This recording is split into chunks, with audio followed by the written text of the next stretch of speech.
Ya oğlum öyle şey de olur mu ya?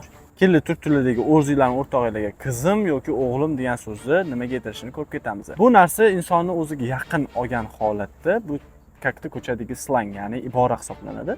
Masalan, bizda o'zbek tilida yo'q, o'zbek tilida g'alati tuyuladi, lekin turklarda bu normal holat. Ya'ni masalan, o'zini yaqin insoniga, o'rtog'iga, masalan, o'g'lim bana uzatsa misin yoki o'g'lim ne oldu, bir şey mi oldu deb aytsa bo'ladi masalan, bemalol. Bu tipa ya'ni juda ham yaqin insonga nisbatan olinadi. Qiz bola kelsa, qizim ne oldu deb aytsangiz ham bo'ladi.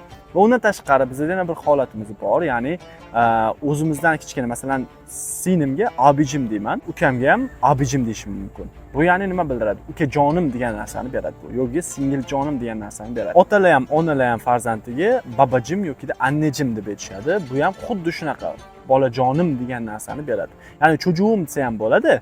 Bu endi misol distansiya bilan ushlangan holatda hisoblanadi. Agar biz annejim, babajim deydigan bo'lsak, bu juda ham mehr to'la anaqa bilan aytilgan hisoblanadi. Ichidagi qalbdan aytilgan so'z hisoblanadi. Bunga misol tariqasida hammamiz yaxshi ko'rib sevib izlayotgan, ya'ni tomosha qilayotgan serialimiz Uzak shaharda Aliya xonim, ya'ni Aliya Bora u farzandiga annejim deb muomala qiladi, e'tibor bergan bo'lsangiz. Tatları etmek istiyorum ama.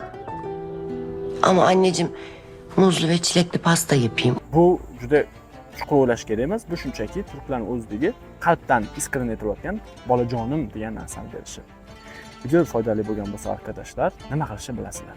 Qayta-qayta takrorlashim shart emas.